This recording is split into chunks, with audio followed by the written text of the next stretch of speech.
আজকে উত্তল লেন্সের সদ্বিম্ব গঠনে সরণ পদ্ধতি ব্যবহার করা হয় সেটার ওপরে আমরা আজকে একটু আলোকপাত করব। ব্যাপারটা হচ্ছে এখানে একটি উত্তল লেন্স নেওয়া হয়েছে, দুটি নয়। কিন্তু দেখা যায় যে উত্তল লেন্স যদি একটা নির্দিষ্ট দূরত্বের মধ্যে বস্তু আর পর্দা মানে স্ক্রিন যদি রাখা হয়, উত্তল লেন্স সদ্বিম্ব তৈরি করলে সদ্বিম্বটা স্ক্রিনের ওপর তৈরি করা যায়। তো এই দুটোর দূরত্ব যদি একটা নির্দিষ্ট মাপের হয়, তাহলে এই দুটোর মাঝখানে উত্তল লেন্সের দুটো অবস্থান থাকে। একটা অবস্থানের জন্য উত্তল লেন্স এই এ ড্যাশড বি ড্যাশড এই বড় একটা সদ্বিম্ব তৈরি করে। আবার এই উত্তল লেন্সকে সরিয়ে পর্দার দিকে নিয়ে গেলে এক্স দূরত্ব সরিয়ে নিয়েছি, তাতেও কিন্তু আরেকটা সদ্বিম্ব তৈরি হয়েছে, সেটা A double dash B double dash. এইটা তাহলে একই জায়গায় পর্দার ওপরে দুটো স্পষ্ট সদ্বিম্ব তৈরি করা যায় একটি লেন্স দিয়ে, যদি আমরা বস্তু এবং পর্দার দূরত্বটাকে একটা নির্দিষ্ট মানের রাখি, এবং সেই নির্দিষ্ট মানটা হচ্ছে 4f। এফ যেখানে ফোকাল লেন্থ বা ফোকাস দৈর্ঘ্য লেন্সের, সেই ফোকাস দৈর্ঘ্যের চতুর্গুণ দূরত্ব যদি আমি দুটোর মধ্যে রাখি, বস্তু আর পর্দা, তাহলে লেন্সের এরকম দুটো অবস্থান পাওয়া যায়। এটা কিন্তু আমরা ম্যাথামেটিক্যালি নির্ণয় করতে পারি, বের করে দেখতে পারি। তাহলে আমরা একটু দেখে নিই। প্রথম অবস্থান L1, তখন এই AB বস্তুর যে প্রতিবিম্ব তৈরি হলো এ ড্যাশ বি ড্যাশ, তার মানে AB থেকে প্রথম L1-এর দূরত্ব U1 এখানে, আর L1 থেকে পর্দার দূরত্ব U2, পর্দার দূরত্ব V1, আর দ্বিতীয়টা U2 আর V2। এইবার আমরা দেখে নিচ্ছি, আর পর্দা থেকে বস্তুর দূরত্ব হচ্ছে টোটাল D।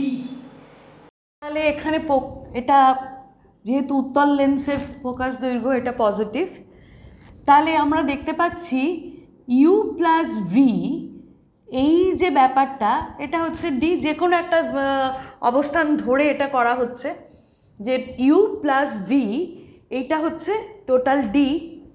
তাহলে V হচ্ছে D মাইনাস U। এবার আমরা এইটাকে বসিয়ে লেন্স ফর্মুলায় যদি বসিয়ে দিই D মাইনাস ইউ, আর যেহেতু ইউ নেগেটিভ সেই জন্য এটা plus 1/u equal to 1/f। এটাকে সলভ করলে আমরা একটা দ্বিঘাত সমীকরণ পাব, D minus u divided by D minus u into u equal to 1/f। তাহলে দ্বিঘাত সমীকরণটা এরকম হবে, ইউ এর একটা দ্বিঘাত সমীকরণ হবে, সেটা হচ্ছে du minus U square equal to df। সব একদিকে নিয়ে গেলাম, তাহলে U square minus D U plus df equal to 0। তাহলে এই একটা দ্বিঘাত সমীকরণ আমরা পেলাম। এটাকে যদি আমরা সলভ করি তাহলে এর দুটো রুট পাবো, দুটো মূল পাওয়া যাবে। সেই সলিউশনটা কি? তাহলে ইউ হচ্ছে মাইনাস ডি, ইউ হচ্ছে তাহলে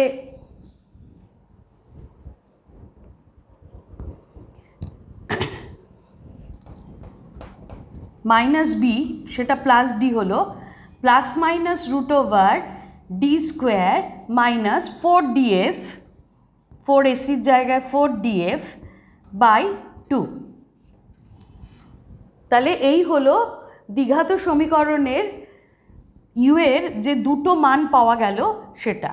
সেই দুটো মানের একটা হচ্ছে প্রথম মানটা U1, সেটা ধরো D মাইনাস রুট ওভার, আমাদের ছবি অনুযায়ী U1টার মান এটা হবে, তার কারণ U1টা হচ্ছে নিয়ারেস্ট পজিশন, সবথেকে কাছের পজিশন, তার মানে U1টা ছোটো, বাই টু, আর ইউ টুটা দূরের পজিশনটা, তাহলে সেটা একটু বড়, তাই D plus D square minus 4df by two. তাহলে এই যে দুটো রুট পাওয়া গেল, দুটো মূল পাওয়া গেল, দুটো মান পাওয়া গেল, এই দুটো মান কখন এটা বাস্তব মান হবে সেটা বোঝার জন্য আমরা বুঝতে পারছি যে যদি এই ডি স্কোয়ার মাইনাস 4df এইটা যদি গ্রেটার দ্যান ইকুয়াল টু 0 হয়, তবেই কিন্তু এই u1 আর u2র মানটা বাস্তব হবে। তার মানে কন্ডিশন হচ্ছে ডি স্কোয়ার যদি 4df এর থেকে বড় হয়, বা ডি যদি greater than equal to 4f হয়। তো এই হচ্ছে কন্ডিশন বা শর্ত, যে কোন শর্তে এই দুটো অবস্থানের জন্য আমরা একই লেন্সের দুটো বস্তু দূরত্ব পাবো যারা একই জায়গায় দুটো প্রতিবিম্ব তৈরি করবে। তাহলে এটাকে আরেকটু অ্যানালাইজ করে আমরা দেখি। প্রথমত যদি আমরা দেখি 1 নম্বর, যদি ডি গ্রেটার দ্যান 4f হয়, তাহলে আমরা দুটো u1 u2 দুটো u1 এবং u2 এই দুটো কিন্তু পৃথক হবে মান, এদের পৃথক মান হবে এবং বাস্তব মান হবে। কিন্তু যদি ডি ইকুয়াল টু 4f হয়, তাহলে কিন্তু u1 ইকুয়াল টু u2 হয়ে যাবে।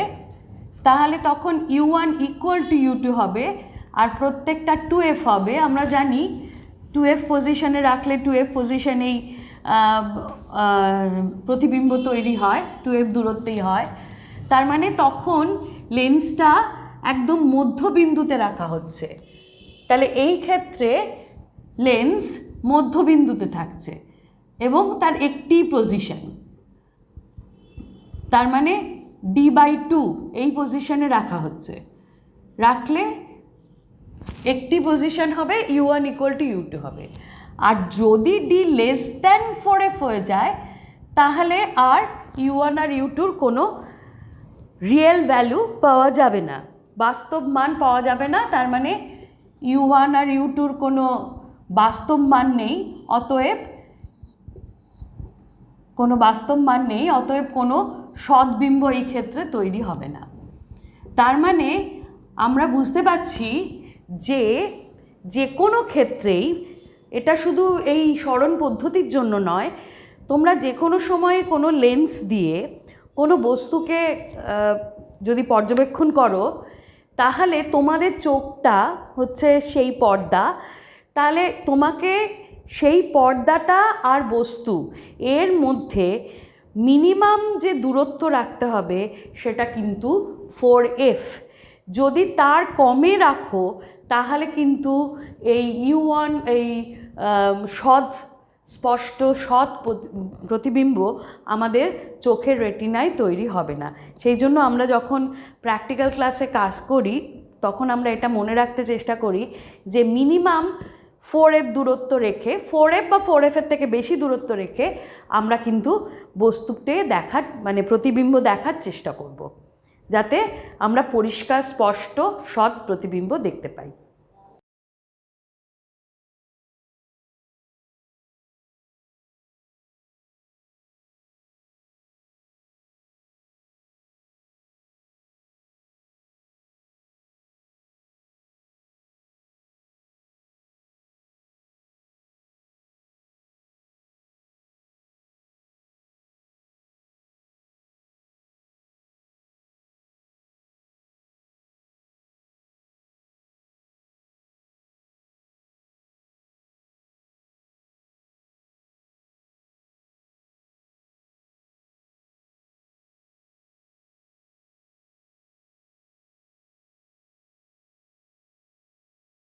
আচ্ছা, এই যে সরণ পদ্ধতি, এটার উপযোগিতা কী বা এটার অ্যাপ্লিকেশনস কী?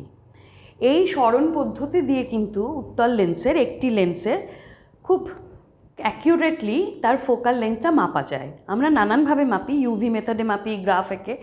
এটা কিন্তু অন্য আরেকটা মেথড, যে মেথডে আমরা খুব অ্যাকিউরেটলি তার ফোকাল লেন্থটা মাপতে পারি।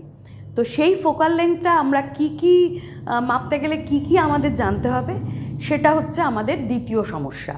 এই সমস্যাতে বলা হচ্ছে যে এই ফোকাস দৈর্ঘ্য যেটা হবে, সেই ফোকাস দৈর্ঘ্যটা এটা দেখাতে হবে যে ফোকাস দৈর্ঘ্যটা হচ্ছে D square minus X square by 4D, যেখানে এক্স হচ্ছে লেন্সের দুটো অবস্থানের মধ্যে, যে দুটো অবস্থানের জন্য আমরা স্পষ্ট সৎ প্রতিবিম্ব একই জায়গায় একই পর্দার ওপর পেয়েছি, সেই দুটো অবস্থানের মধ্যে যে দূরত্বটা, মানে সরণ যতটা হয়েছে, সেই সরণের মানটা হচ্ছে এক্স। তার মানে লেন্সের যদি এক্স হচ্ছে এখানে যে সরণটা হচ্ছে এই সরণ পদ্ধতিতে, সেই সরণের মান। তো এটা দেখানোর জন্য আমরা আবার চলে যাচ্ছি এই দুটো যে মান আমরা পেয়েছি দুটো পজিশনের লেন্সের, একটা U1 আর একটা U2। তাহলে আমরা ছবি আমাদের বলে দিচ্ছে যে এই এক্স হচ্ছে অ্যাকচুয়ালি U2 মাইনাস U1। তাহলে আমরা এখানে U2 আর U1-এর তফাৎটা দেখে নিই। একটা হচ্ছে D plus root over D square minus 4DF by 2 minus D minus root over D square minus 4DF by 2। তাহলে D by 2 minus D by 2 চলে গেল, আর এখানে এই মাইনাসে মাইনাসে প্লাস হয়ে গেল। তার মানে এটা হলো 2 root over D square minus 4DF by 2। তার মানে এক্সের মান দাঁড়ালো X is equal to root over D square minus 4DF। অতএব এক্স স্কোয়ার হচ্ছে ডি স্কোয়ার মাইনাস 4DF। আর এখান থেকে আমরা এফকে লিখতে পারি 4DF is D square minus X square. অতএব এফ হচ্ছে D square minus X square by 4D। আবার যদি এফ এর মান জানি তাহলে আমরা, আর ডি এর মান জানি, তাহলে কিন্তু আমরা এক্স এর মানটাও বার করতে পারি।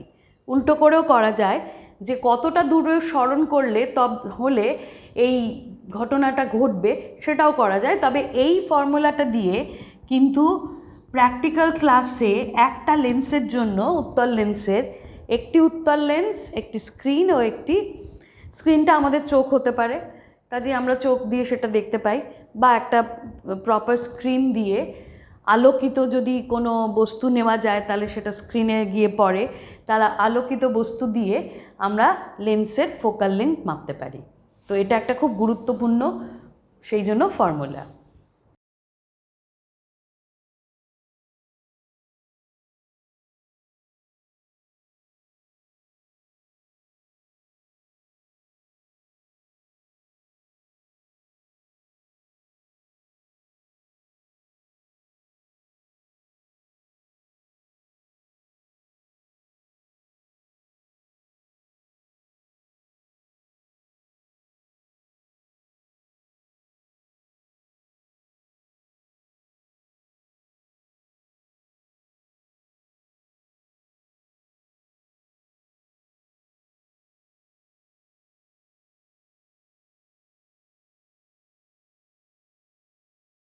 আচ্ছা, এরপরে যে গাণিতিক সমস্যাটা এটার ওপরে বেস করে করা হয় সেটা হচ্ছে সিমেট্রি। এই যে দুটো পজিশন, এটা অত্যন্ত সিমেট্রিক্যাল দুটো পজিশন। যখন এই সরণ পদ্ধতিতে আমরা ল্যাবে কাজ করি, দেখা যায় যে যদি লেন্সটাকে সরাতে সরাতে বস্তুর দিকে নাও, তাহলে একটা জায়গায় গিয়ে একটা ভীষণ বড় প্রতিবিম্ব দেখতে পাবে চোখটা হচ্ছে তোমার পর্দা, আর সেই লেন্সটাকেই পিছাতে নিয়ে এসে আরেকটা পজিশনে রাখো, তাহলে কিন্তু তুমি একটা খুব ছোট্ট কিন্তু শার্প ইমেজ দেখতে পাবে। তাহলে এই যে দুটো পজিশন আমরা যদি মেপে দেখি, আমরা দেখতে পাবো যে মেপে তখন দেখলে বোঝা যাবে যে এই U1 এর সঙ্গে কিন্তু এই V2-র মান সমান, আর এই V1 U2-র সঙ্গে V1 এর মান সমান। তার মানে এইটুকু আর এইটুকু দুটো বস্তু থেকে লেন্স প্রথম অবস্থান আর লেন্স থেকে পর্দার অবস্থান, এই দুটো কিন্তু সমান। এটা আমরা গাণিতিকভাবেও দেখাতে পারি, আর এর সাথে এটার হেল্প নিয়ে আমরা আরও কয়েকটা গাণিতিক সমস্যা সমাধান করতে পারি।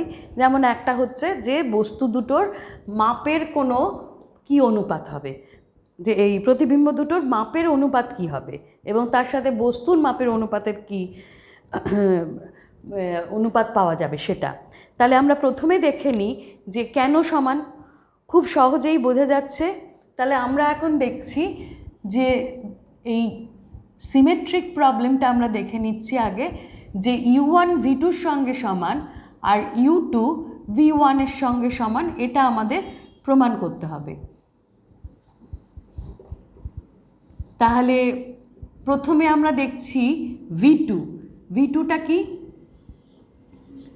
V2টা হচ্ছে এই D মাইনাস এই বড় যে D মাইনাস U2। তাহলে D মাইনাস U2 আমাদের এখানে আছে D plus root over D square minus 4DF by 2। তাহলে এটা যদি মাইনাস করি D minus D by 2 minus এইটা, তাহলে মানে D minus D by 2 half minus root over D square minus 4DF by 2। অতএব এটা হয়ে গেল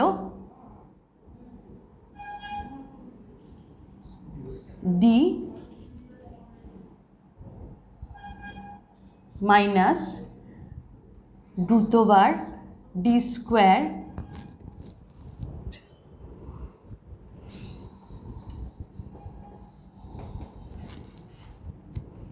D minus root over D square minus 4DF by 2। এটা হাফ হয়ে গেল। তো এইটা কি? এটা তো U1, এই যে U1, তাহলে V2 হলো U1। ঠিক সেই রকম যদি আমি V1 দিই, V1 হচ্ছে D মাইনাস U1, সেটা করলেও কিন্তু আমি ঠিক একই জিনিস পাবো।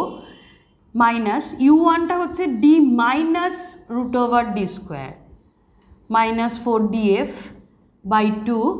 কাজেই এখানে D মাইনাস D হাফ করলে একটা প্লাস D হাফ আসবে, আর এই মাইনাসে মাইনাসে প্লাস হয়ে যাবে। So it is D plus root over D square minus 4DF by 2, আর এটা হলো U2। কাজেই এই যে সিমেট্রিটা, এটা কিন্তু ম্যাথমেটিক্যালিও দেখানো যায়, এবং আমরা যখন ল্যাবে কাজ করি তখন আমরা মেপেও বলতে পারি যে এটা একটা পজিশনগুলো অত্যন্ত সিমেট্রিক্যাল। এটার সঙ্গেই আমরা দেখাতে পারি যে যদি ওই দুটো আকার, একটার I1 আর একটার I2 হয়, তার মানে ধরো A ড্যাশ B ড্যাশ হচ্ছে I1 আর A double dash B double dash I2 হয়, তাহলে আমরা দেখাতে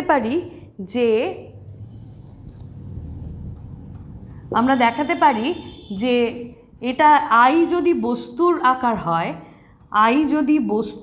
হয়, তাহলে সেটা হচ্ছে রুট ওভার I1 I2, এটা আমরা দেখাতে পারি। তাহলে এটা দেখানোর জন্য আমরা যেটা করছি সেটা ঠিক এই জিনিসটাকেই আমরা কাজে লাগাচ্ছি। তার মানে প্রথম যে ম্যাগনিফিকেশনটা হলো 1 নম্বর পজিশনের জন্য M1, প্রথম যে রৈখিক বিবর্ধনটা হলো সেটা হলো M1। সে M1টা হচ্ছে কি I1 বাই I। আর সেটা হচ্ছে v1/u1। আর দ্বিতীয়টার জন্য রৈখিক বিবর্ধন হলো i2/i, আর সেটা হচ্ছে v2/u2। এবার আমরা যদি m1 ইন্টু m2 করি, তার মানে যেটা আমরা পাবো, এই দুটোকে গুণ করলে এখান থেকে আমরা পাচ্ছি, আমরা i1 ইন্টু i2/i স্কোয়ার, এই গুণটা করলে এটা হচ্ছে v1 into v2/u1 into u2। এবার যেহেতু এই v1 হচ্ছে u2 আর v2 হচ্ছে u1, তার মানে এই যে রেশিওটা, অনুপাতটা 1, তার মানে এটা আই স্কোয়ার, এটা আই স্কোয়ার।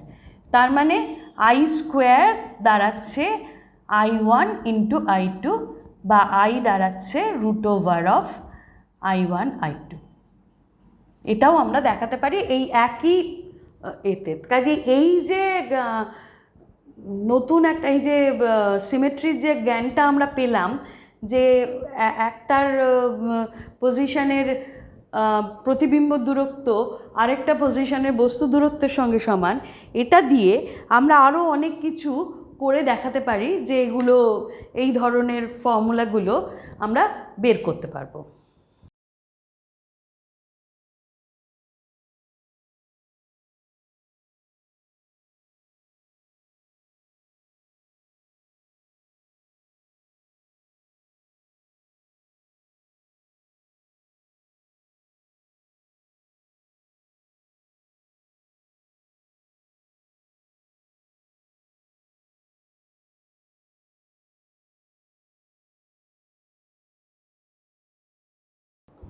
আচ্ছা, এবার যেটা আমি বলবো, যেটা দেওয়া হচ্ছে, সেটা হচ্ছে ওই একই জিনিসের একটু ডিফারেন্ট ভেরিয়েশন।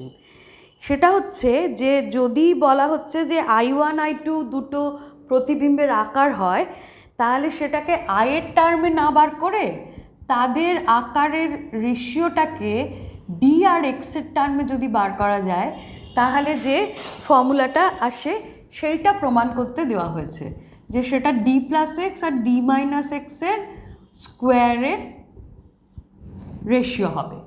তো এইটা প্রমাণ করতে হবে। তো এটা যদি প্রমাণ করতে হয়, যেটা প্রাথমিকভাবে জানতে হবে যে এই d প্লাস এক্স আর d মাইনাস এক্সটা এলো কোত্থেকে। সেটা হচ্ছে, দেখো u2 মাইনাস u1 এটা হলো x, আর u2 প্লাস u1, এই যে u2 মাইনাস u1 এটা হলো x, আর u2 প্লাস u1 এটা হলো d। কেন? কারণ এই যে u2 plus v2 actually d, এই v2 জায়গায় আমরা, এটা অ্যাকচুয়ালি d, এইটাকে আমরা ওই আবার সেই v2 u2 এক্সচেঞ্জ করে এটাকে আমরা u2 plus u1 equal to d। তার মানে ওই আগের যে এগুলো রেজাল্টগুলো, সেগুলোকে আমরা কাজে লাগাচ্ছি। কাজে লাগিয়ে আমরা কি পেলাম, এই দুটোকে যদি যোগ করো তাহলে দেখো পাবে 2u2 মাইনাস u1 x আর u2 প্লাস u1 যোগ করলে 2u2 d প্লাস এক্স, তার মানে u2 d plus X by 2, এটা একটা বেরিয়ে গেল। ঠিক সেই রকম করে সাবস্টিটিউট করে বার করো, যে ডি u1টা এসে যাবে d মাইনাস এক্স বাই 2। এইবার যে মেথডে আমরা i1 বার করেছি, তার মানে i1 বাই i হচ্ছে v1 বাই u1, আর তার মানে i1 হচ্ছে v1 by u1 into i। এবার v1 এর জায়গায় u2 বসিয়ে u2 জায়গায় d প্লাস এক্স বাই 2 আর u1 এর জায়গায় d মাইনাস এক্স বাই 2 বসালে একটা রেজাল্ট আসবে। ঠিক সেই রকম i2 বাই i এর থেকেও ঠিক সেই রকম একটা রেজাল্ট আসবে। এই দুটো রেজাল্টের রেশিও নিলেই আমরা পাবো এই তার মানে এই রেজাল্ট I2 আর I1 এর যে রেজাল্ট, তার মানে এটা V2 বাই U2, তার থেকে I2 আসলো V2 by U2 into I। এবার আমরা সব কিছু ইউ এর টার্মে লিখে আর ইউ এর মানগুলো বসালেই এই রেজাল্টটা পেয়ে যাব। কাজেই এইরকম নানান ধরনের অ্যাপ্লিকেশনস একই জায়গা থেকে আরম্ভ করে আমরা কিন্তু করে ফেলতে পারি ইজিলি।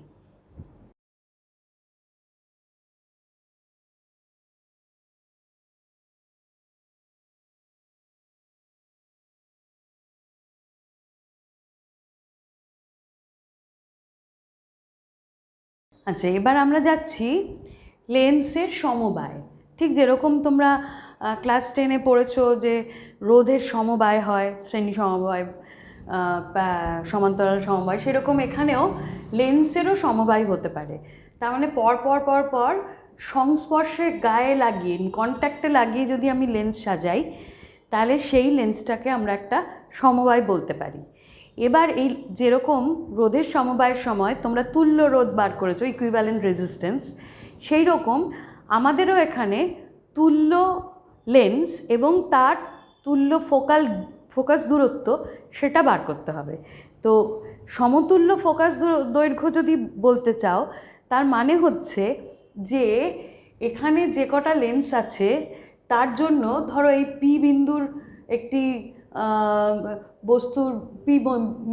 বস্তুবিন্দুর একটি প্রতিবিম্ব বিন্দু তৈরি হলো P2-তে একই প্রধান অক্ষের ওপর, কিন্তু সেটা দুটো লেন্সের জন্য। এবার আমি যদি এই দুটো লেন্সের বদলে একটা লেন্স বসাতে পারি, এমনভাবে এমন একটা লেন্স হয় যাতে ঠিক বস্তু একই জায়গায় রাখলে তার প্রতিবিম্ব একই জায়গায় পাওয়া যাবে, দুটোর বদলে একটা, তাহলে কিন্তু সেই লেন্সটা হবে তুল্য লেন্স, আর তার ফোকাস দৈর্ঘ্যটাকে আমরা বলবো সমতুল্য ফোকাস দৈর্ঘ্য। তো এইখানে যখন দুটো বা দুটোর বেশি লেন্স নেওয়া হয়, তখন কিন্তু আলোক কেন্দ্রটিকে যে কোনো একটা লেন্সের আলোক কেন্দ্র ধরা যায় না। দুটো লেন্স সংস্পর্শে থাকলে লেন্সের যে বিন্দুতে তারা কন্ট্যাক্টে রয়েছে, কন্ট্যাক্ট পয়েন্ট, সেই পয়েন্টটাকে আলোক কেন্দ্র ধরা হবে। তার মানে আমরা ওই বিন্দু থেকে কিন্তু সব দূরত্বগুলো আমরা মাপব। তার মানে বস্তু দূরত্ব, প্রতিবিম্ব দূরত্ব সবটাই আমরা ওই বিন্দুর থেকে মাপা হবে। তাহলে আমরা এইখানে দুটো উত্তল লেন্স নিয়েছি। মনে করো এক এক জনের ফোকাস দূরত্ব হচ্ছে F1 এবং F2। এই দুটো ফোকাস দূরত্বের দুটো উত্তল লেন্স একে অপরের সংস্পর্শে আছে এবং একটি সমবায় তৈরি করেছে। তো এই লেন্সগুলো অত্যন্ত পাতলা, সেই জন্য আমরা তার আলোক কেন্দ্রটাকে দুটোর আলোক কেন্দ্রের বদলে তাদের কন্ট্যাক্ট পয়েন্টটাকে আমরা আলোক কেন্দ্র ধরে নিয়েছি। নিয়ে এবার প্রথম লেন্সের জন্য যে প্রতিসরণ হচ্ছে, তার জন্য কিন্তু দ্বিতীয় লেন্স যদি না থাকে তাহলে কিন্তু প্রতিবিম্ব তৈরি হচ্ছে P1-এ। এবার যেহেতু দ্বিতীয় লেন্সটা রয়েছে, সেই জন্য আরেকবার প্রতিসরণ হলো, তার ফলে যে ফাইনাল যে প্রতিবিম্ব, চূড়ান্ত যে প্রতিবিম্বটা, সেটা তৈরি হলো P2-তে। তো এই ঘটনার থেকে আমরা প্রথমে P1-এ প্রতিবিম্ব যে তৈরি হয়েছে তার জন্য যে লেন্সের এবং দ্বিতীয় প্রতিবিম্বটা কিন্তু অ্যাকচুয়ালি এই যে P1 প্রথম প্রতিবিম্বের সৎ প্রতিবিম্ব, এটা হচ্ছে অসৎ বস্তু দ্বিতীয় লেন্সের জন্য। দ্বিতীয় লেন্সের কাছে P1 হচ্ছে তার অসৎ বস্তু আর P2 হচ্ছে তার প্রতিবিম্ব। তাহলে আমরা প্রথম লেন্সের জন্য কি হচ্ছে দেখি। প্রথম লেন্সের জন্য প্রতিবিম্ব তৈরি হচ্ছে V1 দূরত্বে এবং তার বস্তু দূরত্ব ছিল U, সেটা মাইনাস লেখার ফলে এটা প্লাস হলো, এবং তার ফোকাল লেন্থ ছিল F1। এটা হলো প্রথম লেন্স। L1 lens. দ্বিতীয় লেন্সের ক্ষেত্রে কি হলো, এই যে V1টা হয়ে গেল বস্তু দূরত্ব এবং V1টা কিন্তু পজিটিভ, ধনাত্মক, তাহলে ফাইনাল যে প্রতিবিম্বটা তৈরি হলো P2তে সেটা 1/v, আর এটা -1/v1 হবে, এখানে আর প্লাস হবে না কারণ V1 হচ্ছে ধনাত্মক। V1 যেহেতু অসৎ বস্তু, এটা V1 ধনাত্মক। তাহলে এই দুটোকে যদি আমরা যোগ করি তাহলে এইটা কেটে গেল, তাহলে আমরা পেলাম 1/v plus 1/u equal to 1/f1 plus 1/f2। নাও এবার হচ্ছে আমরা দুটো লেন্সের বদলে ঠিক এই ও আলোক কেন্দ্র হিসেবে রেখে এখানে একটা লেন্স বসিয়ে দিলাম যার ফোকাল লেংথ হচ্ছে ক্যাপিটাল F। তাহলে যদি P আর P2 পয়েন্টটা একই থাকে, মানে প্রথম বস্তু আর তার ফাইনাল সদ্বিম্ব যদি একই জায়গায় থাকে, তাহলে এই 1/v প্লাস 1/u এটা হয়ে যাবে তাহলে 1/f। এই এফটা হচ্ছে সমতুল্য ফোকাস দৈর্ঘ্য, ওই সিঙ্গেল যে লেন্সটা রিপ্লেস করলো দুটো লেন্সকে, তার সমতুল্য ফোকাস দৈর্ঘ্য। তার মানে সমতুল্য ফোকাস দৈর্ঘ্য হচ্ছে যে ইন্ডিভিজুয়াল যে ফোকাস দৈর্ঘ্যগুলো আছে যে প্রত্যেকটা লেন্সের, তাদের অনন্যকের সমতুল্য ফোকাস দৈর্ঘ্যের অনন্যক হচ্ছে এই ইন্ডিভিজুয়াল ফোকাল লেংথের অনন্যকের যোগফল। এবং এটা পরে আমরা আরও করে দেখানো যায়, যদি লেন্স দুটো রকম লেন্স হয়, মানে একটা যদি উত্তল আর একটা যদি অবতল হয়, তাহলে কিন্তু আমরা এই যে যোগটা করব সেটা একটা বীজগাণিতীয় যোগ করতে হবে, মানে তাদের সাইন দিয়ে যোগ করতে হবে। সেখানে অবতল লেন্সের ফোকাস দৈর্ঘ্য নেগেটিভ বা ঋণাত্মক, আর উত্তল লেন্সের পজিটিভ। এই নেগেটিভ পজিটিভ ধরে ফাইনালি যে ফোকাস দৈর্ঘ্য আসবে সেইটার মান আমরা, মানে 1/f আসবে, সেইটার মান আমাদের বার করতে হবে। তাহলে এই 1/f আমরা আগেই দেখেছি, এটা হচ্ছে অ্যাকচুয়ালি P, মানে তুল্য লেন্সের ক্ষমতা। সেটা হচ্ছে ইন্ডিভিজুয়াল লেন্সের ক্ষমতার অ্যালজেব্রিক সামের সমান। বীজগাণিতীয়ভাবে যদি আমরা তাদের যোগ করি প্রপার সাইন দিয়ে, চিহ্ন দিয়ে, তাহলে তাদের যে যোগফল সেই ক্ষমতার যোগফলের সমান হচ্ছে এই তুল্য লেন্সের ক্ষমতা। এইবার যদি আমি একটা পজিটিভ একটা নেগেটিভ পাই, তাহলে যে ক্ষমতাটা পাবো যোগ করে, সেই ক্ষমতাটা যদি পজিটিভ হয়, তুল্য লেন্সের ক্ষমতা যদি পজিটিভ হয়, তার মানে দুটো লেন্সের বদলে যে লেন্সটা আমরা নিচ্ছি সেটা উত্তল লেন্সের মতো কাজ করছে। যদি ক্ষমতাটা নেগেটিভ হয়, তাহলে দুটো লেন্সের বদলে যে লেন্সটা নিচ্ছি সেটা অবতল লেন্সের মতন কাজ করছে। এবার যেটা আমাদের জানতে হবে যে এই ক্ষেত্রে দুটো লেন্স যদি একদম গায়ে গায়ে জোড়া নাও থাকে, সামান্য যদি দূরত্ব থাকে, তাহলেও কিন্তু আমরা একটা ফর্মুলা বার করতে পারি, যদি সেই সমবায়টার বদলে তার তুল্য লেন্স পাওয়া যায় তবেই। তার মানে সমবায়ের বদলে যদি একটি লেন্স দিয়ে সেই সমবায়টাকে রিপ্লেস করা যায়, তাহলেই কিন্তু আমরা এই ফর্মুলাটা লিখতে পারি। সেটা হচ্ছে, যদি দুটো অবতল লেন্স হয় এবং তারা যদি দূরত্ব তাদের মধ্যে থাকে এবং তারা একটি সিঙ্গেল লেন্সের মতন তারা ব্যবহার করা যায়, এটা একটা ছোট দূরত্ব, তাহলে হচ্ছে লেন্সের দূরত্ব, খুব বেশি দূরত্ব নয়, অল্প দূরত্বে থাকে, তাহলে কিন্তু, এবং পুরোটাকে একটি সিঙ্গেল লেন্স হিসেবে ব্যবহার করা যায়, তাহলে কিন্তু এই ফর্মুলা দিয়ে আমরা সেটা ক্যালকুলেট করতে পারি। আর যদি এটা, তার মানে এটা হচ্ছে আমাদের অবতল লেন্সের ক্ষেত্রে। আর এই ঘটনাটা যদি উত্তল লেন্সের ক্ষেত্রে হয়, তাহলে 1/f equal to 1/f1 plus 1/f2 minus a f1 f2 এই ঘটবে। এটা ডিডাকশানের তোমাদের দরকার নেই, যদি কোথাও কোনো অ্যাপ্লিকেশনের দরকার পড়ে তাহলে কিন্তু এটা আমরা অ্যাপ্লাই করতে পারি। কিন্তু এই জিনিসটা আমাদেরকে আগে জেনে নিতে হবে যে কিভাবে লেন্সের সমবায় তৈরি করা যায়।